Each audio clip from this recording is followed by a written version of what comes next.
ಹಳ್ಳಿ ಗ್ರಾಮಗಳು ಪಟ್ಟಣದ ಪಾಲಾಗಿದೆ. ಈಗ ಬದುಕಿಗೆ ತಾಪತ್ರದ ಕಂಟಕದ ಹೂರಣ ಕಾಣಿಸ್ತಾ ಇದೆ. ಅಭಿವೃದ್ಧಿ ಕೆಲಸಗಳು ಶೂನ್ಯ ಆಗ್ಬಿಟ್ಟಿದೆ. ಹಳ್ಳಿಗರ ಸ್ಥಿತಿ ಸಂಪೂರ್ಣವಾಗಿ ದಯಾನೀಯ ಪರಿಸ್ಥಿತಿಯಾಗಿ ಅರಣ್ಯ ರೋಧನೆಯಂತೆ ಕಾಡ್ತಿದೆ. ಬೈಂದೂರಿನ ಹಳ್ಳಿಗಳು ಈಗ ಪಟ್ಟಣ ಪಂಚಾಯಿತಿಯ ಪಾಲಾಗಿದೆ. ಅಭಿವೃದ್ಧಿ ಕೆಲಸಗಳು ಶೂನ್ಯ ಆಗಿದ್ದು ಹಳ್ಳಿಗರ ಸ್ಥಿತಿ ಸಂಪೂರ್ಣವಾಗಿ ದೈನ್ಯವಾಗಿದೆ. ಸಣ್ಣ ಕೆಲಸಕ್ಕೂ ರೈತರು ಅಲ್ದಾಡ್ತಿದ್ದಾರೆ. ನೋಡಿ, ತಪ್ಪಿದ್ರೆ ಮಾಡು ಇಲ್ಲವೇ ಮಡಿ ಅಂತಿದ್ದಾರೆ. ಪಟ್ಟಣ ಪಂಚಾಯಿತಿ ಸಭಾಸುವೆ ಸಾಕು, ಮರಳಿ ನಮ್ಮದೇ ಗ್ರಾಮ ಪಂಚಾಯಿತಿ ಬೇಕಂತಿದ್ದಾರೆ. 382 ದಿನಕ್ಕೂ ಹೆಚ್ಚಾಗಿ ಪ್ರತಿಭಟನೆಯ ಕಿಚ್ಚೆಚ್ಚಾಗ್ತಿದೆ. ಈಗ ವಿಧಾನಸೌಧದ ಪಡಸಾಲೆಗೂ ಇದು ಕೇಳಿಸಬೇಕು ಅಂತ ದೂರದ ಕರಾವಳಿಯ ಬೈಂದೂರಿನಿಂದ ಅನ್ನದಾತರು ಇವರೆಲ್ಲರೂ ಕೂಡ ಫ್ರೀಡಂ ಪಾರ್ಕ್ನಲ್ಲಿ ಇವತ್ತು ಪ್ರತಿಭಟನೆಯನ್ನ ಕೈಗೊಂಡಿದ್ರು. ಉಡುಪಿ ಜಿಲ್ಲೆಯ ಬೈಂದೂರಿನಲ್ಲಿ ಬೈಂದೂರು ತಾಲೂಕಿನ ಕೆಲ ಪ್ರಮುಖ ಗ್ರಾಮೀಣ ಪ್ರದೇಶದ ಗ್ರಾಮಗಳನ್ನ ಅಲ್ಲಿನ ಪಟ್ಟಣ ಪಂಚಾಯಿತಿಗೆ ಸೇರಿಸುವಂತ ಕೆಲಸ ಆಯಿತು. ಈ ಹೋರಾಟ ಇವತ್ತು ಬೆಂಗಳೂರಿನಲ್ಲಿ ನಾವೇನು ನೋಡ್ತಿದ್ದೀವಲ್ಲ, ಈ ಹಿಂದೆಯೇ ಬಹಳ ದೊಡ್ಡ ಮಟ್ಟಕ್ಕೆ ಬೈಂದೂರಿನಾದ್ಯಂತ, ಉಡುಪಿ ಜಿಲ್ಲೆಯಾದ್ಯಂತ ಬೈಂದೂರು ತಾಲೂಕು ರೈತ ಸಂಘದ ನೇತೃತ್ವದಲ್ಲಿ ಪ್ರತಿಭಟನೆಗಳು ಸಾಗಿತ್ತು. ಅವ್ರ ಬೇಡಿಕೆಗಳು ಬಹಳ ಸಿಂಪಲ್. ನೀವೇನು ಗ್ರಾಮೀಣ ಭಾಗಗಳನ್ನ ಪಟ್ಟಣ ಪಂಚಾಯಿತಿಗೆ ಸೇರಿಸಿದಾರಲ್ಲ, ಇದಕ್ಕೆ ನಮ್ಮ ಒಪ್ಪಿಗೆ ಇಲ್ಲ, ನಮಗೆ ಸಮಸ್ಯೆಗಳಾಗುತ್ತೆ. ಈಗಾಗಲೇ ಹಲವು ಸಮಸ್ಯೆಗಳನ್ನ ನಾವು ನೋಡ್ಕೊಳ್ತಿದ್ದೀವಿ, ನಮಗಾಗ್ತಾ ಇಲ್ಲ, ದೂರ ದೂರ ಊರಿಗೆ ಹೋಗಬೇಕು, ಅಭಿವೃದ್ಧಿ ಕೆಲಸಗಳು ಶೂನ್ಯ ಆಗಿದೆ, 94C ಸೇರಿದಂತೆ ಈ ಅಕ್ರಮ ಸಕ್ರಮ ಯೋಜನೆಗಳಿಗೆ ನಮಗೆ ಸಮಸ್ಯೆಗಳಾಗ್ತಿದೆ. ಅನೇಕ ದಲಿತ ಸಮುದಾಯ ಇದರಿಂದ ನಲುಗಿ ಹೋಗ್ತಿದೆ, ನಮ್ಮ ಗೋಳನ್ನ ಕೇಳಿ ಅಂತ ಮನವಿ ಸಲ್ಲಿಸಿದ್ರು. ಜಿಲ್ಲಾಡಳಿತ ಗಮನಕ್ಕೆ ತಂದ್ರು.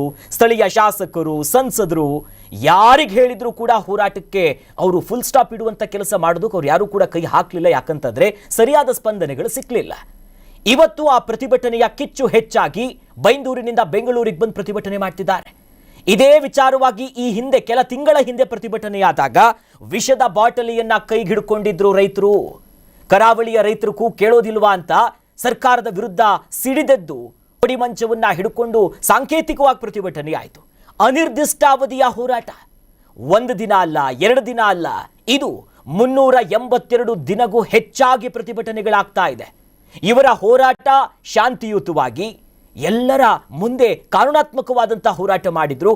ಆದ್ರೆ ಎಲ್ಲರೂ ಕೂಡ ಸ್ಪಂದಿಸ್ತಾರೆ, ಆದ್ರೆ ಯಾರು ಕೂಡ ನಮ್ಮ ಕೆಲಸಗಳನ್ನ ಮಾಡಿಕೊಳ್ತಿಲ್ಲ ಅಂತಿದ್ದಾರೆ. ಬೈಂದೂರು ಅನ್ನುವಂತದ್ದು 1 ವರ್ಷ ರೈತರಿಗೆ ಯಾರು ಕೊಡ್ತಾ ಇಲ್ಲ. ಅಯ್ಯಯ್ಯೋ,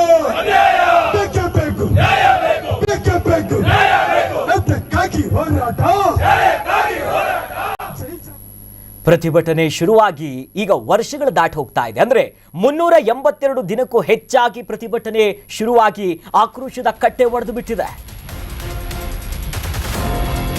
ಒಂದಿನದಲ್ಲ ಇದು, 382 ದಿನಗಳ ಆಕ್ರೋಶ. ಸರ್ಕಾರದ ವಿರುದ್ಧ ಹಿಡಿಶಾಪ ಹಾಕ್ತಿದ್ದಾರೆ ಅನ್ನದಾತರು. ವರ್ಷದ ಹೋರಾಟ, ನಿರ್ಲಜ್ಜ ಅಧಿಕಾರಿಗಳಿಗೆ ಧಿಕ್ಕಾರ ಅಂತಿದ್ದಾರೆ. ಕಣ್ಣು ಮುಚ್ಚಿದಂತ ನಾಯಕರಿಗೆ ಬೈಂದೂರು ಭೂಮಿ ಪುತ್ರರ ಧಿಕ್ಕಾರ ಇದು.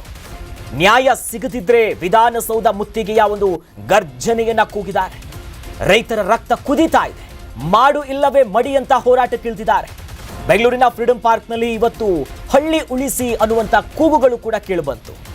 ಅನ್ನದಾತನ ಆರ್ತನಾದ ಇದು. ಬಡವರನ್ನ ಉಳಿಸಿ ಅನ್ನುವಂಥ ದನಿ ಹೆಚ್ಚಾಗ್ತಾ ಇದೆ. ಬೈಂದೂರು ತಾಲೂಕು ರೈತ ಸಂಘದ ನೇತೃತ್ವವನ್ನು ವಹಿಸಿಕೊಂಡಿರುವ ಅದರ ಅಧ್ಯಕ್ಷರು ದೀಪಕ್ ಶೆಟ್ಟಿ ಬೈಂದೂರು ಅವರು, ಅವರ ನೇತೃತ್ವದಲ್ಲಿ ಶಾಂತಿಯುತ ಪ್ರತಿಭಟನೆಗಳಾಗ್ತಿದೆ. 382 ದಿನಕ್ಕೆ ಅದು ಬಂದು ತಲುಪಿದ್ದು. ಇವತ್ತು ಅಸಮಾಧಾನವನ್ನ ಬಹಳ ದೊಡ್ಡ ಮಟ್ಟಕ್ಕೆ ಹೊರಗಾಕಿದ್ರು. ಇದೇ ವಿಚಾರವಾಗಿ ನಮ್ಮ ಕರ್ನಾಟಕ ನ್ಯೂಸ್ ಬೀಟ್ ಜೊತೆಯಲ್ಲಿ ಆ ಪ್ರತಿಭಟನಾ ನಿರತರು ಜೊತೆಯಲ್ಲಿ ಅದರ ಅಧ್ಯಕ್ಷರಾಗಿರುವಂತಹ ದೀಪಕ್ ಶೆಟ್ಟಿ ಅವರು ಮಾತನಾಡಿದ್ದಾರೆ. ಅವರ ಕೂಗೇನಿತ್ತು ನೋಡ್ಕೊಂಡ್ ಬರೋಣ. 1 ದಿನ ಹೋರಾಟ ಮಾಡೋದು ನೋಡಿದ್ದೀವಿ, 2 ದಿನ ಹೋರಾಟ ನೋಡಿದ್ದೀವಿ.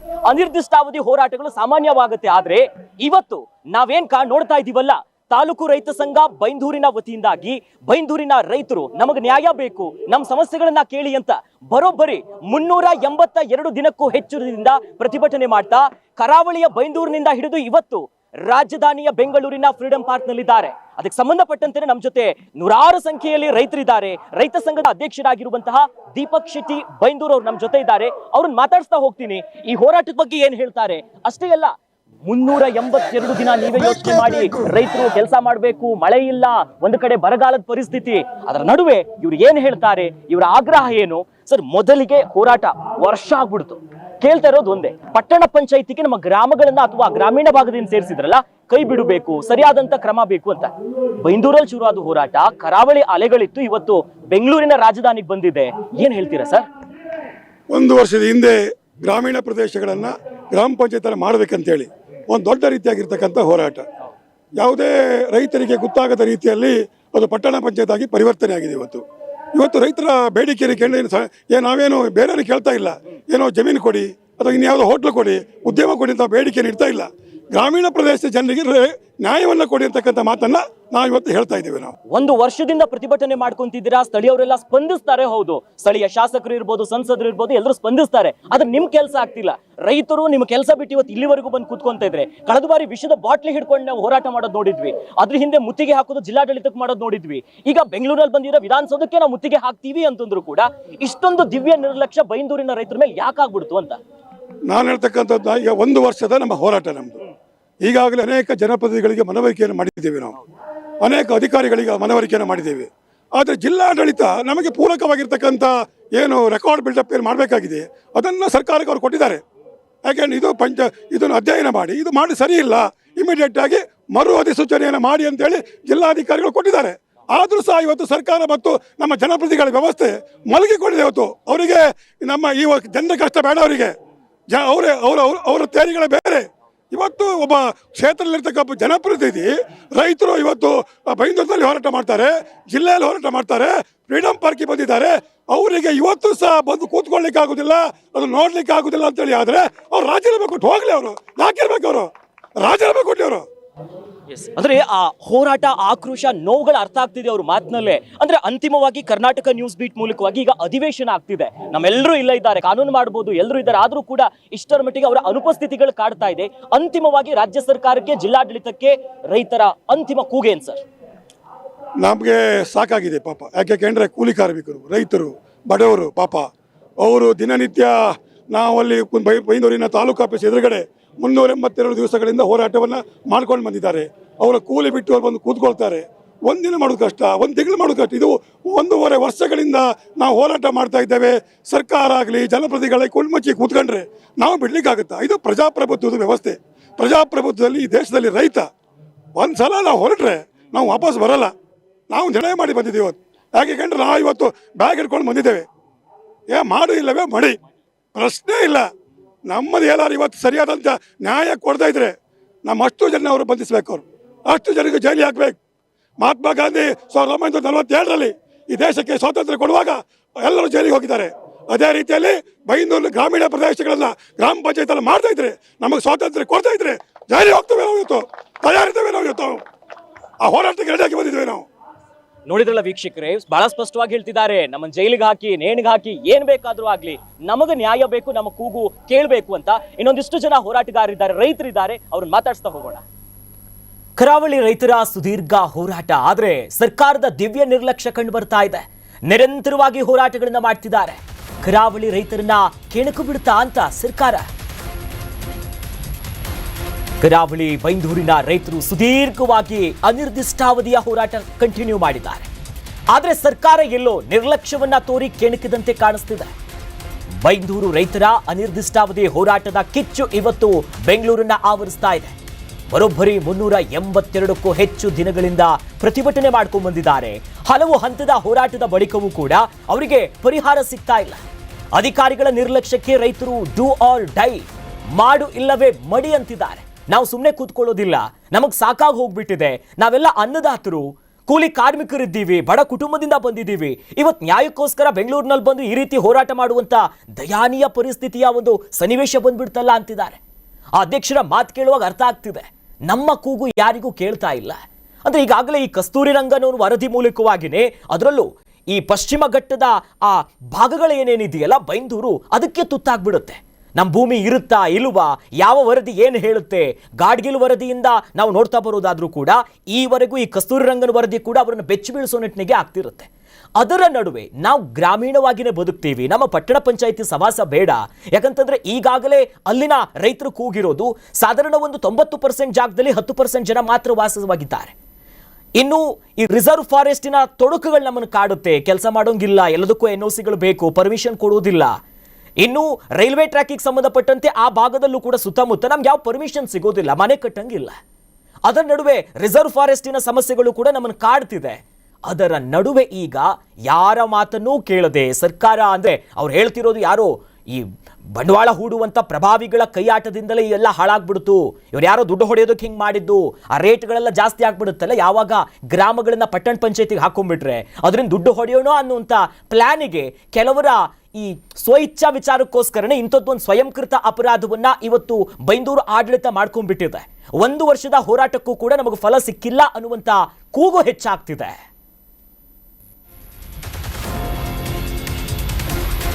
ಇದಕ್ಕೆ ಸಂಬಂಧಪಟ್ಟಂತೆ ನ್ಯೂಸ್ ಬೀಟ್ ಜೊತೆಯಲ್ಲಿ ರಾಜ್ಯ ಕಾರ್ಮಿಕ ಪರಿಷತ್ತಿನ ಅಧ್ಯಕ್ಷ ರವಿಶೆಟ್ಟಿ ಬೈಂದೂರು ಕೂಡ ಮಾತನಾಡಿದ್ದಾರೆ. ಅವ್ರು ಏನೇನು ಹೇಳಿದ್ದಾರೆ ನೋಡ್ತಾ ಹೋಗೋಣ. ರೈತರ ಜೊತೆಯಲ್ಲಿ ಕಾರ್ಮಿಕ ಪರಿಷತ್ನ ನಮ್ಮ ಜೊತೆ ರವಿಶೆಟ್ಟಿ ಬೈಂದೂರು ಅವರು ಕೂಡ ರೈತರ ಜೊತೆಯಲ್ಲಿದ್ದಾರೆ, ಅವ್ರ ಜೊತೆ ಹೋರಾಟದಲ್ಲಿ ಕೂತ್ಕೊಂಡಿದ್ದಾರೆ. ಸಾಮಾನ್ಯವಾಗಿ ನಾವೆಲ್ಲ ನೋಡ್ತಾ ಇರ್ತೀವಿ ಸರ್, ಈ ಆಗಸ್ಟ್ ತಿಂಗಳು ಬೇರೆ ಸ್ವತಂತ್ರ ಸಿಕ್ಕಿದೆ, ಆ ಹೋರಾಟಗಳನ್ನ ನೆನಪು ಮಾಡ್ಕೊಂತೀವಿ. ಆದ್ರೆ ಇವತ್ತು ಬೈಂದೂರಿನ ರೈತರು, ಕರಾವಳಿ ರೈತರು ಒಂದಿಷ್ಟು ಮೂಲಭೂತ ವಿಚಾರಗಳು ಹಿಡ್ಕೊಂಡು ಬಂದು ಈ ರೀತಿ ಹೋರಾಟ ಮಾಡ್ತಿದ್ದಾರೆ. ಏನ್ ಅನ್ಸುತ್ತೆ ಸರ್, ಯಾಕೆ ಯಾರ ಕರಾವಳಿಯ ಅಲೆಗಳ ಸದ್ದು ರೈತರ ಎದೆ ಬಡಿತ ಯಾರಿಗೆ ತಟ್ಟೋದಿಲ್ವಾ ಅಂತ? ಸರ್ಕಾರಗಳಿಗೆ ಸ್ವತಂತ್ರ ಬಂದಿದೆ ಅಂತೇಳಿ ಮೋಸ್ಟ್ಲಿ ಯಾರು ಅವ್ರ PA ಅವರು ನೆನಪು ಮಾಡ್ಬೇಕೆ ಬಿಟ್ರೆ ಅವ್ರಿಗೆ ಮರ್ತೋಗಿರ್ತಾರೆ. ಅವ್ರಿಗೆ ಎಲ್ಲ ದಿನನೂ ಒಂದೇ, ಅದೇನ ಸ್ವತಂತ್ರ ದಿನ ಬಂದಂತ ಒಂದು ಇದು ವಾತಾವರಣ ಅದೇನು ಅವ್ರಿಗೇನು ಹೊಸ್ತಲ್ಲ. ಆದರೆ ಇವತ್ತು ಜೈ ಜವಾನ್ ಜೈ ಕಿಸಾನ್ ಅನ್ನುವಂಥದ್ದು, ರೈತನೇ ದೇಶದ ಬೆನ್ನೆಲುಬು ಅನ್ನೋದು ಬರೀ ಮಾತಿಗೆ ಮಾತ್ರ ಸಿಕ್ಕಿದೆ. ಅದರಾಗಿ ಎರಡನೇದಾಗಿ ರವಿಶೆಟ್ಟಿ ಬೈಂದೂರು ಇದು ನನ್ನ ಊರು, ನನ್ನ ಊರಿನ ಹೆಸರು ಅದರಲ್ಲೇ ಇದೆ. ಹಾಗಾಗಿ ನನ್ನ ಊರಿನ ರೈತರಿಗಾಗಿ ನಾನು ಕೂತ್ಕೊಂಡಿದ್ದೀನಿ. ನಾನು ಯಾವಾಗಲೂ ಬೇರೆಯವರಿಗಾಗಿ ಕೂತ್ಕೊಳ್ತೀವಿ, ಅದರಲ್ಲಿ ನನ್ನ ಊರಿನ ರೈತರಿಗಾಗಿ ಕೂತ್ಕೊಂಡಿದ್ದೀವಿ, ವಿಶೇಷತೆ ಇಲ್ಲ. ಇಲ್ಲಿ ಸುಮಾರು 1 ವರ್ಷಕ್ಕಿಂತ ಹೆಚ್ಚಿನ ದಿನಗಳ ಕಾಲ ರೈತರು ಕೂತ್ಕೊಂಡಿದ್ದಾರೆ. ಇಲ್ಲಿ ಬಹಳ ಗಂಭೀರವಾಗಿ ನಾವು ಅಧಿಕಾರಿಗಳ ಮೇಲೆ ಆರೋಪವನ್ನು ಮಾಡ್ತೀವಿ. ಏನು ಆರೋಪವನ್ನು ಮಾಡ್ತೀವಿ ಅಂತ ಹೇಳಿದರೆ, ಯಾರೋ ರಾಜಕಾರಣಿಗಳ ಒತ್ತಡ, ಯಾವುದೋ ಒಂದು AC ರೂಮ್ನಲ್ಲಿ ನಡೆದಂಥ ಸಭೆಗೆ ಇವತ್ತು ರೈತರನ್ನ ಬಲಿಪಡಿಸುವಂಥ ಒಂದು ಕೆಲಸವನ್ನು ಮಾಡಿದ್ದಾರೆ. ಇಲ್ಲಿ ನೇರವಾಗಿ ಹೇಳ್ಬೇಕಂದ್ರೆ ಅಧಿಕಾರಿಗಳ ಕರ್ತವ್ಯ ಲೋಪ ಎದ್ದು ಕಾಣ್ತಾ ಇದೆ. ಯಾಕಂದರೆ ಯಾರೋ ಹೇಳಿದ್ರಂತ ಬಿಟ್ಟು ನಾನು ಮಾಡಿದೆ ಅಂತ ಹೇಳೋದಲ್ಲ. ಅಲ್ಲಿ ಅದು ಆ ಒಂದು ಪಟ್ಟಣ ಪಂಚಾಯಿತಿಯ ವ್ಯಾಪ್ತಿಗೆ ಬರಲಿಕ್ಕೆ ಅಲ್ಲಿಯ ಬೈಲಕ್ಕೆ ಸಂಬಂಧಪಟ್ಟಂತೆ ಇದೆಯಾ, ಅದು ನಿಯಮ ಸರಿ ಇದೆಯಾ, ಆ ಹಳ್ಳಿಗಳನ್ನು ಇದಕ್ಕೆ ಸೇರಿಸ್ಬಹುದಾ ಬಿಡ್ಬಹುದಾ ಅನ್ನೋದ್ರ ಬಗ್ಗೆ ಮೌಲ್ಯಮಾಪನ ಮಾಡಬೇಕಾದಂಥ ಅಧಿಕಾರಿಗಳು ಎಲ್ಲೋ ಯಾವುದೋ ಮೋಸ್ಟ್ಲಿ ಯಾವುದೋ ಮಂತ್ರಿಗಳ ಅಥವಾ ಯಾವುದೋ ಇವರ ಆಫೀಸ್ ರೂಮ್ನಲ್ಲಿ AC ರೂಮ್ನಲ್ಲಿ ಕೂತ್ಕೊಂಡಿದ್ದಾಗ ಹೊರಗಡೆ ರೈತರ ಬೆವರಿನ ಸ್ಮೆಲ್ ಅವ್ರಿಗೆ ಬರಲಿಲ್ಲ, ಪರ್ಫ್ಯೂಮ್ ಸ್ಮೆಲ್ ಬರ್ತಾ ಇತ್ತು. ಹಾಗಾಗಿ ರೈತರ ಬೆವರಿನ ಸ್ಮೆಲ್ ಏನಾದ್ರು ಬಂದಿದ್ರೆ ಅವ್ರಿಗೆ ಅರ್ಥ ಆಗ್ತಾ ಇತ್ತು ಇದು ಸರಿ ಇದೆಯೋ ಅಥವಾ ತಪ್ಪಿದೆಯೋ ಅಂತೇಳಿ. ಇವರು ಅವರವರ ಲಾಭಗಳಿಗಾಗಿ ಅವರವರ ಜಮೀನುಗಳಿಗೆ ಒಳ್ಳೆ ರೇಟ್ ಬರಲಿ, ಅದಕ್ಕೆ ಒಂದು ಪಟ್ಟಣ ಪಂಚಾಯತ್ ಆಗಿ ಬರುತ್ತೆ ಅನ್ನೋ ಒಂದು ಕನಸಿನಲ್ಲಿ ರೈತರನ್ನ ಬಲಿ ಕೊಡುವಂಥ ಕೆಲಸಕ್ಕೆ ಕೈ ಹಾಕಿದ್ದಾರೆ. ಇದನ್ನು ನಾವು ಖಂಡಿತವಾಗಿ ವಿರೋಧಿಸ್ತೇವೆ ಮುಂದಿನ ದಿನಗಳಲ್ಲಿ. ಯಾಕಂದರೆ ಇಲ್ಲಿವರೆಗೆ ಇಷ್ಟು ದೊಡ್ಡ ಮಟ್ಟದ ಹೋರಾಟ ನಡೆದರೂ ಕೂಡ ಎಚ್ಚೆತ್ಕೊಂಡಿಲ್ಲ ಅಂತ ಹೇಳಿದ್ದೆ ಹೋದರೆ, ಇದಕ್ಕಿಂತ ಹೀನಾಯ ಕೃತ್ಯ ಇನ್ನೊಂದಿಲ್ಲ. ಈ ಹೋರಾಟ ಕಂಟಿನ್ಯೂ ಆಗ್ತದೆ. ನೋಡಿದ್ರಲ್ಲ, ನಮ್ಮ ಹೋರಾಟ ನಿರಂತರವಾಗಿ ಸಾಗುತ್ತೆ, ಯಾವುದೇ ಕಾರಣಕ್ಕೂ ಕೂಡ ನಾವು ಸುಮ್ಮನೆ ಇರೋದಿಲ್ಲ ಅನ್ನುವಂತ ಕೂಗುಗಳು ಹೆಚ್ಚಾಗ್ತಾ ಇದೆ. ಮತ್ತೊಂದಿಷ್ಟು ಜನ ರೈತರನ್ನ, ಹೋರಾಟಗಾರರನ್ನ ಮಾತನಾಡಿಸ್ತಾ ಹೋಗೋಣ. ಪಟ್ಟಣ ಪಂಚಾಯತ್ ವ್ಯಾಪ್ತಿಯಿಂದ ಗ್ರಾಮ ಪಂಚಾಯತ್ ಅನ್ನ ಕೈ ಬಿಡಬೇಕು ಅನ್ನುವಂತ ಆಗ್ರಹಗಳನ್ನ ಬೈಂದೂರಿನ ಅನ್ನದಾತರು ಮುಂದಿಟ್ಟಿದ್ದಾರೆ. ಕೆಲ ಗ್ರಾಮೀಣ ಭಾಗಗಳನ್ನ ಪಟ್ಟಣ ಪಂಚಾಯತಿಗೆ ಸೇರಿಸಿರುವಂತ ವಿಚಾರಕ್ಕೆ ಸಂಬಂಧಪಟ್ಟಂತೆ ಅಸಮಾಧಾನಗಳಿದೆ. ಯಾವ ರೀತಿಯಾಗಿ ಮೌಲ್ಯಮಾಪನಗಳನ್ನ ಮಾಡಿದ್ರಿ ಅಂತ, ಗ್ರಾಮೀಣ ಸಮಸ್ಯೆಗಳಿಗೆ ಶಾಶ್ವತ ಪರಿಹಾರ ಕೊಡಿ ಅನ್ನೋದಾಗಿ ಮನವಿ ಮಾಡ್ತಿದ್ದಾರೆ. ಗ್ರಾಮ ಪಂಚಾಯತ್ ಸೇರ್ಪಡೆಯಿಂದ ಸಣ್ಣ ಪುಟ್ಟ ಕೆಲಸಗಳಿಗೂ ಕೂಡ ತೊಂದರೆ ಆಗ್ತಿದೆ. ಮೂಲಭೂತ ಕೆಲಸಗಳಿಗಾಗಿ ದೂರದ ಕಚೇರಿಗಳಿಗೆ ಹೋಗಬೇಕು, ಮುಂದೇನಾಗುತ್ತೋ ಗೊತ್ತಿಲ್ಲ ಅನ್ನೋ ಭಯ. ಗ್ರಾಮಸ್ಥರ ಸಮಯ, ಹಣ, ಕೆಲಸಗಳಾಗದೆ ಸಮಸ್ಯೆಗೆ ತುತ್ತಾಗ್ಬಿಟ್ಟಿದ್ದಾರೆ. ಹಲವು ಆರೋಪಗಳನ್ನ ಕೂಡ ಮಾಡ್ತಿದ್ದಾರೆ. ಸಂಬಂಧಪಟ್ಟಂತ ಅಧಿಕಾರಿಗಳು ನಮ್ಮ ಕೂಗನ್ನು ಕೇಳಬೇಕು. ಗ್ರಾಮ ಪಂಚಾಯತಿಗೆ ಸೇರಿಸಿರುವಂಥ ಈ ಗ್ರಾಮದ ಭಾಗದ ಜನರಿಗೆ ನಮ್ಮ ಪ್ರತಿನಿತ್ಯ ಸಣ್ಣ ಪುಟ್ಟ ಕೆಲಸಕ್ಕೂ ಕೂಡ ದೂರ ಹೋಗಬೇಕಾಗತ್ತೆ. ನಮ್ಮ ಸಮಯ ವ್ಯರ್ಥ ಆಗುತ್ತೆ. ಹಾಗೆ ನಮ್ಮ ಕಷ್ಟವನ್ನ ನೀವು ಆಲಿಸಬೇಕು. ಅದರಿಂದ ಮಾನ್ಯ ಸಚಿವರು, ಸಂಬಂಧಪಟ್ಟಂತ ಇಲಾಖೆ ಅಧಿಕಾರಿಗಳು ಆದಷ್ಟು ಬೇಗ ಶಾಶ್ವತ ಪರಿಹಾರವನ್ನ ಕೊಟ್ಟು ಬಿಡಿ. ಇದು ಸಾಕಾಗಿ ಹೋಗ್ಬಿಟ್ಟಿದೆ. ಮೂಲಭೂತ ವ್ಯವಸ್ಥೆಗಳಿಗೂ ಕೂಡ ನಾವು ಅಲಿಬೇಕಾದಂಥ ಪರಿಸ್ಥಿತಿ. ಅದರ ನಡುವೆ ಸಾಕಷ್ಟು ಕಾನೂನು ತೊಡಕುಗಳು ನಮ್ಮನ್ನು ಕಾಡುತ್ತೆ. ರೈತರು, ಭೂಮಿಯ ಕೆಲಸ, ಕೃಷಿ ಚಟುವಟಿಕೆ, ನಾವು ಇದರಲ್ಲಿ ಇರಬೇಕಾಗಿತ್ತು. ಆದರೆ ಕಳೆದ 1 ವರ್ಷದಿಂದ 1 ವಾರನೋ 1 ತಿಂಗಳು ಅಥವಾ 2-3 ತಿಂಗಳಾಗಿದ್ರೂ ಕೂಡ ಸರ್ಕಾರದ ಕೆಲಸ ಬಹಳ ಬ್ಯುಸಿ ಇರುತ್ತೆ, ತೊಡಕುಗಳಿದೆ, ಅದಕ್ಕೆ ಚರ್ಚೆಗಳಾಗಬೇಕನ್ನೋ ಇತ್ತು. ಆದರೆ 1 ವರ್ಷದ ಗಡಿ ದಾಟಿದೆ. 382ಕ್ಕೂ ಹೆಚ್ಚು ದಿನದಿಂದ ನಡೀತಾ ಇರುವಂತಹ ಹೋರಾಟ ಇದು. ಆದರೂ ಕೂಡ ಅಂದ್ರೆ ರೈತರು ಸಾಕಷ್ಟು ಪ್ರಯತ್ನ ಮಾಡಿದ್ರು, ಶಾಂತಿಯುತವಾಗಿ ಪ್ರತಿಭಟನೆ ಮಾಡಿದ್ರು ಆರಂಭಿಕವಾಗಿ. ನಂತರದಲ್ಲಿ ಸಿಡಿದೆದ್ದು ತಾಲೂಕು ಆಡಳಿತ ಮತ್ತು ಜಿಲ್ಲಾಡಳಿತದ ಮುತ್ತಿಗೆ ಹಾಕೋ ಕೆಲಸ ಆಯಿತು. ಮನವಿ ಕೊಟ್ಟರು. ಅಲ್ಲಿದ್ದಂಥ ಉಸ್ತುವಾರಿ ಇರ್ಬೋದು, ಸ್ಥಳೀಯ ಶಾಸಕರು, ಮನವಿ ಆಯಿತು, ಮನವಿ ಮೇಲೆ ಮನವಿ ಆಯಿತು. ಆದರೆ ಇವರ ಈ ಹೃದಯದ ಮಾತುಗಳನ್ನು ಕೇಳಿಸ್ಕೊಳ್ತಾ ಇಲ್ಲ. ರೈತರಂದ್ರೆ ಇಷ್ಟೊಂದು ನಿರ್ಲಕ್ಷ್ಯ ಆಗ್ಬಿಡ್ತಾ ಅಂತ ಕೇಳ್ತಿದ್ದಾರೆ ಅವರು. ಜೊತೆಯಲ್ಲಿ ಈಗ ಬೆಂಗಳೂರಿನವರೆಗೂ ತಲುಪ್ತಾ ಇದೆ ಈ ಹೋರಾಟದ ಕಿಚ್ಚು.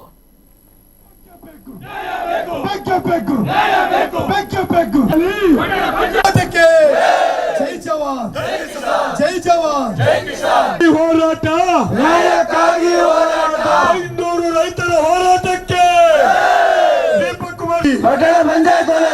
ಬೇಕೇ ಬೇಕು ಪ್ರಾಮಾಣಿಕ ರೈತರ ಹೋರಾಟಕ್ಕೆ. ಬೈಂದೂರು ಹೋರಾಟಗಾರರ ಜೊತೆ, ರೈತರ ಜೊತೆಯಲ್ಲಿ ಅಲ್ಲಿನ ಮಾಜಿ ಶಾಸಕರಾಗಿರುವಂತಹ ಗೋಪಾಲ್ ಪೂಜಾ ಅವರು ಕೂಡ ಸಾಥ್ ಕೊಟ್ಟಿದ್ದಾರೆ. ಸರ್, ಈ ಹೋರಾಟ ಬೈಂದೂರಿನಿಂದ ಇವತ್ತು ಅಧಿವೇಶನ ಆಗ್ತಿರೋ ಬೆಂಗಳೂರಿನ ವಿಧಾನಸೌಧವರೆಗೂ ತಟ್ಟಬೇಕು ಅನ್ನೋದಾಗಿ ಹೋರಾಟ ಆಗ್ತಿದೆ.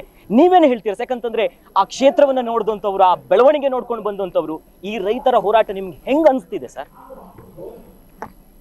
ಇವತ್ತು ಬೈಂದೂರಿನ ಟೌನ್ ಪಂಚಾಯತ್ನ ಬಗ್ಗೆ ರೈತ ಸಂಘ, ಸಾರ್ವಜನಿಕರ ವಿವಿಧ ಸಂಘಟನೆಗಳ ಒಟ್ಟಿಗೆ ಸುಮಾರು 1 ವರ್ಷದಿಂದ ಪ್ರತಿಭಟನೆ ನಡೀತಾ ಇದೆ. ಸರ್ಕಾರ ಸಾಕಷ್ಟು ಸಭೆಗಳನ್ನು ಮಾಡಿದೆ. ಅದರ ಅಧಿಕಾರಿಗಳ ಮಟ್ಟದಲ್ಲಿ ಸ್ವಲ್ಪ ಗೊಂದಲ ಇರುವುದರಿಂದ ಇದು ವಿಳಂಬ ಆಗಿದೆ. ಇವಾಗಲೇ ಜಿಲ್ಲಾಧಿಕಾರಿಗಳು ಮತ್ತೆ ಪುನಃ ಅದನ್ನು 15 ವಾರ್ಡಿಗೆ ಸೀಮಿತಗೊಳಿಸಿ ಉಳಿದನ್ನು ಗ್ರಾಮ ಪಂಚಾಯತ್ ಆಗಿ ಮಾಡಲಿಕ್ಕೆ ಸರ್ಕಾರಕ್ಕೆ ಜಿಲ್ಲಾಧಿಕಾರಿ ಶಿಫಾರಸು ಮಾಡಿದ್ದಾರೆ.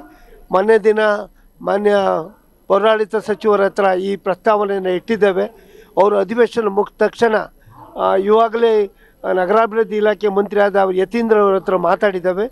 ಈಶ್ವರ್ ಖಂಡ್ರೆ ಹತ್ರ ಸಹ RDPR ಮಂತ್ರಿ ಹತ್ರ ಮಾತಾಡಿದ್ದೇವೆ. ಆದರೆ ಇದ್ರ ಮುಖ್ಯಮಂತ್ರಿಗಳ ಹತ್ರ ಚರ್ಚೆ ಆಗಬೇಕಾಗಿದೆ. ಮುಖ್ಯಮಂತ್ರಿಗಳು ಒಟ್ಟಿಗೆ ಈ 3 ಮಂತ್ರಿಗಳ ಒಟ್ಟಿಗೆ 3 ಪ್ರಿನ್ಸಿಪಲ್ ಸೆಕ್ರೆಟರಿ ಒಟ್ಟಿಗೆ ಚರ್ಚೆ ಮಾಡಿ ಏನು ಪ್ರಸ್ತಾವನೆ ಬಂದ ಅದಕ್ಕೆ ಅನುಮತಿ ಸಿಕ್ಕಿದರೆ 3 ಪಂಚಾಯತ್ ಆಗಿ ಮಾರ್ಪಡೋದಾಗುತ್ತದೆ. ಟೌನ್ ಪಂಚಾಯತ್ 15 ವಾರ್ಡ್ಗಳಿಗೆ 15 ಕ್ಷೇತ್ರದಲ್ಲಿ ಟೌನ್ ಪಂಚಾಯತ್ ಆಗುತ್ತೆ. ಇದು ಸರ್ಕಾರ ಮಟ್ಟದಲ್ಲಿದೆ. ನಾವು ಅದರ ಆಗೋ ಬಗ್ಗೆ ಇವಾಗಲೇ ಚರ್ಚೆಯಲ್ಲಿದ್ದೇವೆ. ಅದು ಮುಖ್ಯಮಂತ್ರಿಗಳು ಯಾವಾಗ ಈ ಅಧಿವೇಶನ ಮುಗೀತದೆ ಅವರನ್ನು ಭೇಟಿಯಾಗಿ ಅವರಲ್ಲಿ ಡೇಟ್ ತಗೊಂಡು ಅದನ್ನು ಸಭೆ ಮಾಡಿ ಅದನ್ನು ಕ್ಯಾಬಿನೆಟ್ ತಗೊಂಡು ಅನುಮತಿ ದೊರಕಿಸ್ಕೊಂತ ಎಲ್ಲ ಪ್ರಯತ್ನಗಳನ್ನು ನಾವು ಮಾಡ್ತೇವೆ ಸರ್ಕಾರದ ಪರವಾಗಿ. ನಾನು ಸರ್ಕಾರದ ವಿರುದ್ಧ ಅಲ್ಲ, ಇದು ನಮ್ಮ ಬೇಡಿಕೆಯನ್ನು ನಾವು ಸರ್ಕಾರದ ಮುಂದೆ ಇಡ್ತಾ ಇದ್ದೇವೆ. ನಾವು ಇದು ನಮ್ಮ ಕಾಲದಲ್ಲಿ ಆಗಿದ್ದಲ್ಲ, ಹಿಂದೆನೇ ಆ ಸರ್ಕಾರ, ಅವ್ರ ಸರ್ಕಾರ ಇದ್ದಾಗ, ನಾವು ನಮ್ಮ ಸರ್ಕಾರ ಇದ್ದಾಗ ಈ ಪ್ರಸ್ತಾವನೆ ಪುರಸಭೆಗೆ ಹೋಗಿದೆ. ಪುರಸಭೆ ಮಾಡಲಿಕ್ಕೆ ಟೆಕ್ನಿಕಲ್ ಪ್ರಾಬ್ಲಮ್ ಆಗುತ್ತೆ. ಅದನ್ನು ವಾಪಸ್ ಕಳೆದಾಗ ಟೌನ್ ಪಂಚಾಯತ್ ಮಾಡಲಿಕ್ಕೆ ನಾವು ಶಾಲಿಗ್ರಾಮ ಟೌನ್ ಪಂಚಾಯತನ್ನು ಅದರ ಅರಿವನ್ನು ನೋಡ್ಕೊಂಡಿದ್ದೇವೆ. ಸಮಸ್ಯೆಯನ್ನು ಅದು ಆಗಬಾರ್ದು, ಪಂಚಾಯತ್ ಇರಲಿ ಅಂತ ನಾವು ಬಿಟ್ಟಿದ್ದೇವೆ. ಮಾನ್ಯ MP ಅವರು ಅವ್ರ ಸರ್ಕಾರ ಬಂದಾಗ ತಕ್ಷಣ ಅದನ್ನು ಹಳ್ಳಿ ಪ್ರದೇಶವನ್ನು ಸೇರಿಸಿ ಅವರು ಅದನ್ನು ಟೌನ್ ಪಂಚಾಯತ್ ಮಾಡಿದ್ದಾರೆ. ಈಗ ಹಳ್ಳಿಯ ಜನರಿಗೆ ಕ್ರಪಾಂಕ ಸಿಗುವುದಿಲ್ಲ ಮತ್ತು ಅವರಿಗೆ ಅಕ್ರಮ ಸಕ್ರಮ ಸಿಕ್ಕುವುದಿಲ್ಲ. ರೈತರಿಗೆ ಬೇಕಾದಂಥ ಕಾಡು ಪ್ರದೇಶವನ್ನು ಟೌನ್ ಪಂಚಾಯತ್ ಆಗಿ ಮಾರ್ಪಾಡಾಗಿದೆ. ಇದರಿಂದ ರೈತರಿಗೆ ಸಮಸ್ಯೆ ಆಗಿದೆ. ಇದು ಪರಿಹಾರ ಮಾಡುವಂಥ ಎಲ್ಲ ಪ್ರಯತ್ನಗಳನ್ನು ಮಾಡ್ತೇವೆ ನಾವು ಸರ್ಕಾರ ಮಟ್ಟದಲ್ಲಿ. ಎಲ್ಲ ಇದನ್ನು ಯಶಸ್ವಿ ಆಗ್ತವೆ. ಇನ್ನು 1-1.5 ತಿಂಗಳ ಒಳಗೆ ಟೌನ್ ಪಂಚಾಯತನ್ನು 15 ವಾರ್ಡ್ ಸೀಮಿತಗೊಳಿಸಿ ಅದು 3 ಪಂಚಾಯತನ್ನು ಬಡವರಿ ಪಂಚಾಯತ್, ಎಡ್ತ್ರ ಪಂಚಾಯತ್, ತಗ್ಗರ್ಸ ಪಂಚಾಯತನ್ನು 3 ಮಾರ್ಪಾಡು ಮಾಡಬೇಕನ್ನೋ ರೀತಿಯಲ್ಲಿ RDPR ಹತ್ರ ಮಂತ್ರಿಗಳ ಹತ್ರ ಚರ್ಚೆ ಮಾಡಿದ್ದೇವೆ. ಇದಾದರೆ ರೈತರಿಗೆ ಯಾವುದೇ ತೊಂದರೆ ಆಗೋದಿಲ್ಲ, ಮೊದಲಿದ್ದಂತೆ ಆಗ್ತದೆ. ಅಂದ್ರೆ ಸರ್, ಖಂಡಿತವಾಗಿಯೂ ನೀವು ಹೇಳ್ತೀವಿ ಸರ್ಕಾರದ ಮಟ್ಟದಲ್ಲಿ ಸರ್ಕಾರದ ವಿರುದ್ಧ ಅಲ್ಲ, ನಮ್ಮ ಕೂಗನ್ನು ಅವ್ರಿಗೆ ತಲುಪಿಸೋದು ಅಂತ.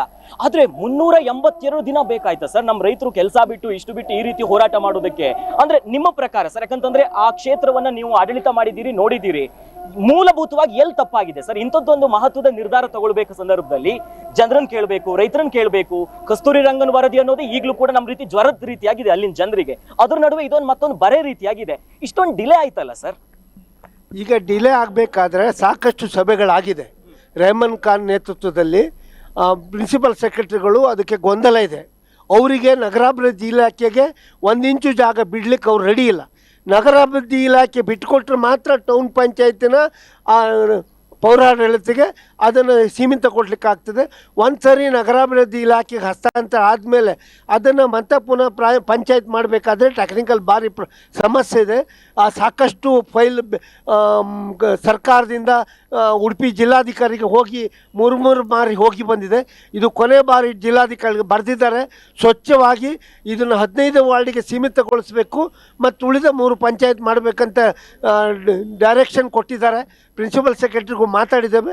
ಇದನ್ನು ಹಿಂದೆ ಕ್ಲೋಸ್ ಆದಂಥ ಫೈಲನ್ನು ಪುನಃ ಓಪನ್ ಮಾಡಿ ಮತ್ತೆ ಪುನಃ ಸಭೆ ಮಾಡಲಿಕ್ಕೆ ತಯಾರಿ ಮಾಡ್ತಾ ಇದ್ದೇವೆ. ಇವಿಷ್ಟು ಮಾಜಿ ಶಾಸಕರಾಗಿರುವಂತಹ ಗೋಪಾಲ್ ಪೂಜಾರಿ ಅವರ ಮಾತು. ಒಂದು ಭರವಸೆ ಕೊಟ್ಟಿದ್ದಾರೆ, 15-20 ದಿವಸದಲ್ಲಿ ಒಂದಿಷ್ಟು ಶಾಶ್ವತ ಪರಿಹಾರ ಕಂಡುಕೊಳ್ಳುವ ಮಟ್ಟಿಗೆ ಸರ್ಕಾರದ ಮಟ್ಟದಲ್ಲಿ ನಾನು ಚರ್ಚೆ ಮಾಡ್ತೀನಿ ಅಂತ. ನೋಡಿದ್ರಲ್ಲ ವೀಕ್ಷಕರೇ, ಇದು ಕರಾವಳಿ ರೈತರ ಒಡಲ ಕೂಗಾಗಿದೆ. ನಮ್ಮ ಸಮಸ್ಯೆ ಕೇಳಿ, ಇಲ್ಲ ಅಂತಂದ್ರೆ ವಿಧಾನಸೌಧಕ್ಕೆ ನಾವು ಮುತ್ತಿಗೆ ಹಾಕ್ತೀವಿ. ವರ್ಷಾನುಗಟ್ಟಲೆಯಿಂದ ನೂರಾರು ಸಾವಿರಾರು ಸಂಖ್ಯೆಯಲ್ಲಿ ಹೋರಾಟ ಮಾಡ್ಕೊಂಡು ಬಂದಿದ್ರು. ಆದ್ರೆ ಸ್ಪಂದಿಸ್ತಾರೆ, ಆದ್ರೆ ಕೆಲಸ ಆಗ್ತಿಲ್ಲ. ಇಷ್ಟೊಂದು ನಿರ್ಲಕ್ಷ್ಯ ಜಿಲ್ಲಾಡಳಿತ, ರಾಜ್ಯ ಸರ್ಕಾರ ಯಾಕೆ ಮಾಡ್ಕೊಂಡಿದೆ ಅಂತಲೂ ಗೊತ್ತಿಲ್ಲ. ಇವತ್ತು ಬೆಂಗಳೂರಿನಿಗೆ ಬಂದು ಅವರೆಲ್ಲ ಹೋರಾಟ ಮಾಡ್ತಿದ್ದಾರೆ. ಇನ್ನಾದ್ರೂ ಕೂಡ ಸ್ಪಂದಿಸ್ತಾರಾ ಇಲ್ವಾ ಕಾದು ನೋಡ್ಬೇಕಾಗಿದೆ. ಕ್ಯಾಮ್ರಾ ಪರ್ಸನ್ ರಾಘವೇಂದ್ರ ಜೊತೆ ಅಖಿಲೇಶ್ ದಬ್ಬೆಕಟೆ, ನ್ಯೂಸ್ ಬೀಟ್, ಬೆಂಗಳೂರು. ಬೆಂಗಳೂರಿನ ಫ್ರೀಡಂ ಪಾರ್ಕ್ನಲ್ಲಿ ಶಾಂತಿಯುತವಾಗಿ ಪ್ರತಿಭಟನೆಯನ್ನು ಮಾಡಿದ್ರು. ಇವತ್ತು ಬೈಂದೂರು ತಾಲೂಕಿನ ರೈತ ಸಂಘದ ನೇತೃತ್ವದಲ್ಲಿ ನಡೆದಿರುವಂತಹ ಹೋರಾಟ ಇದು. ಫ್ರೀಡಂ ಪಾರ್ಕ್ನಲ್ಲಿ ಶಾಂತಿಯುತ ಪ್ರತಿಭಟನೆ ಇವತ್ತು ನೆರವೇರಿಸಿದ್ರು. ಬೈಂದೂರು ತಾಲೂಕು ರೈತ ಸಂಘದ ನೇತೃತ್ವದಲ್ಲಿ ನಡೆದಿರುವಂತಹ ಹೋರಾಟ ಇದು. ದೀಪಕ್ ಶೆಟ್ಟಿ ಬೈಂದೂರು ಅವರ ನೇತೃತ್ವದಲ್ಲಿ ಕಹಳೆಯನ್ನ ಊದಿದ್ದಾರೆ ರೈತರು.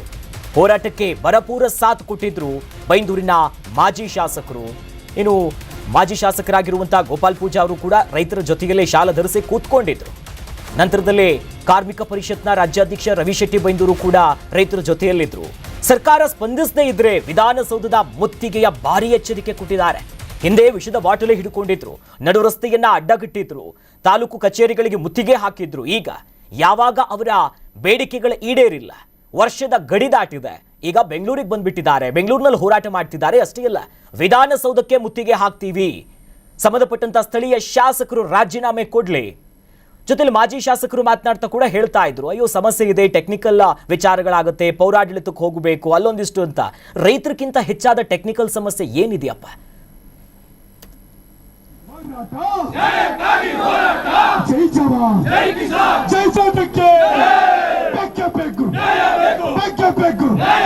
ಹೋರಾಟ, ಪಟ್ಟಣ ಪಂಚಾಯತ್ ವಿರೋಧ ಹೋರಾಟ ಮಾಡ್ತಾ ಇದ್ದೇವೆ.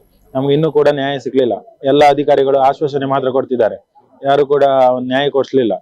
ಇವಾಗ ಅಲ್ಲೆಲ್ಲ ಹೋರಾಟ ಮಾಡಿ ಇವಾಗ ಇಲ್ಲಿಗೆ ಬಂದಿದ್ದೇವೆ ಬೆಂಗಳೂರಿಗೆ. ನಮ್ಗೀಗ ನ್ಯಾಯಕ್ಕಾಗಿ ನಾವು ಹೋರಾಟ ಮಾಡ್ತಾ ಇದ್ದೇವೆ. ಕರಾವಳಿಯಿಂದ ಇವತ್ತು ಬೈಂದೂರಿನ ರೈತರು ಬೆಂಗಳೂರಿಗೆ ಬಂದು ಪ್ರತಿಭಟನೆ ಮಾಡ್ತಿದ್ದಾರೆ. ರೈತರ ಸಮಸ್ಯೆ ಬಹಳ ದೊಡ್ಡ ಮಟ್ಟದ ಸಾಲಿದ್ರು ಕೂಡ 1 ವರ್ಷ ಆದ್ರೂ ಕೂಡ ಯಾರು ಕೂಡ ಸ್ಪಂದಿಸ್ತಾ ಇಲ್ಲ ನಾವು ಈ ಹೋರಾಟಗಳನ್ನ.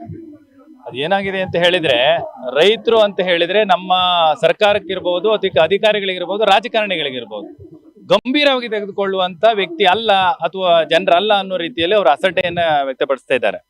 ಯಾಕೆ ಅಂತ ಹೇಳಿದ್ರೆ, ರೈತರ ಸಮಸ್ಯೆಗಳು ಅಂತ ಹೇಳಿ ರೈತರು ಒಗ್ಗಟ್ಟಾಗೋದಿಲ್ಲ, ಸಂಘಟನೆ ಇಲ್ಲ ಅವರಲ್ಲಿ. ಹಾಗಾಗಿ ನಾವು ಏನ್ ಮಾಡೋದು ನಡೀತದೆ ಅನ್ನುವಂತ ಅಸಡ್ಡೆ ಈಡೇರಿಸಿದ್ರೆ ಮಾತ್ರ ಅದಕ್ಕೆ ಒಂದು ಪ್ರತಿಫಲ ಅಂತ ಸಿಗ್ತದೆ.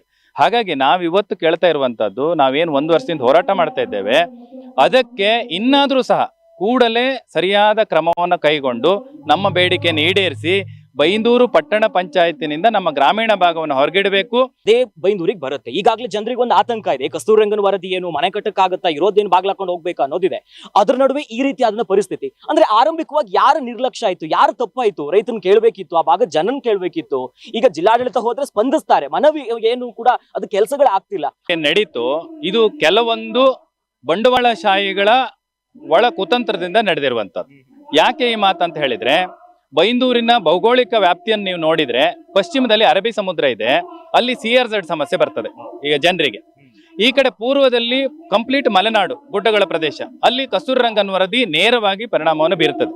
ಈಗಾಗಲೇ ಹಲವಾರು ಭೂಭಾಗಗಳನ್ನ ಕಸ್ತೂರಿ ರಂಗನ್ ವರದಿಯಲ್ಲಿ ಪ್ರಸ್ತಾಪಿಸಲಾಗಿದೆ. ಅದರ ಜೊತೆಗೆ ಅಲ್ಲಿ ರೈಲ್ವೆ ಟ್ರ್ಯಾಕ್ ಹರಿದು ಹೋಗ್ತದೆ, ಅದರ ಸುತ್ತ ಒಂದು 50 ಮೀಟರ್ ವರೆಗೆ ಈ ಜನರಿಗೆ NOC ಸಿಗುವುದಿಲ್ಲ. ಅದರ ಜೊತೆಗೆ ರಾಷ್ಟ್ರೀಯ ಹೆದ್ದಾರಿಯಲ್ಲಿ ಈಗ ಹೊಸದಾಗಿ ಬಂದಿರುವಂತಹ ನೋಟಿಫಿಕೇಶನ್ ಪ್ರಕಾರ ಮನೆ ಕಟ್ಟಲಿಕ್ಕೆ 40 ಮೀಟರ್ ಮತ್ತು ವಾಣಿಜ್ಯ ಕಟ್ಟಡಕ್ಕೆ 75 ಮೀಟರ್, ಅಲ್ಲಿವರೆಗೆ ಅವರಿಗೆ ಯಾವುದೇ ಪರವಾನಗಿ ಸಿಗುವುದಿಲ್ಲ. ಅಂದ್ರೆ ಜನರಿಗೆ ಏನು ಉಳಿತಲ್ಲಿ? ಜನವಾಸಕ್ಕೆ ಯೋಗ್ಯವಾದಂಥ ಪ್ರದೇಶ ಬೈಂದೂರಿನ ಪಟ್ಟಣದಲ್ಲಿ ತುಂಬ ಕಡಿಮೆ ಆಗಿದೆ. ಒಂದು ಕಡೆ ರಿಸರ್ವ್ ಫಾರೆಸ್ಟ್, ಇನ್ನೊಂದು ಕಡೆ ಕಸ್ತೂರಿರಂಗನ್ ವರದಿಯ ಪರಿಣಾಮ, ಮತ್ತೊಂದು ಕಡೆ ರೈಲ್ವೆ, ಕೊಂಕಣ ರೈಲ್ವೆ, 4ನೇದಾಗಿ ರಾಷ್ಟ್ರೀಯ ಹೆದ್ದಾರಿ, 5ನೇದಾಗಿ CRZ. ಈ ಎಲ್ಲದರಲ್ಲಿ ಜನ ಅವರಿಗೆ ಬೇಕಾದ ರೀತಿಯಲ್ಲಿ ವಾಸ ಮಾಡಲಿಕ್ಕೆ ನಮಗೆ ಅವಕಾಶಗಳಿಲ್ಲ ಮತ್ತು ವಾಣಿಜ್ಯ ವ್ಯವಹಾರಗಳನ್ನು ಮಾಡಲಿಕ್ಕೆ ಜಾಗ ಇಲ್ಲ. ನ್ಯೂಸ್ ಬೀಟ್ ಫಾಲೋ ಮಾಡಿ, ಸಬ್ಸ್ಕ್ರೈಬ್ ಮಾಡಿ.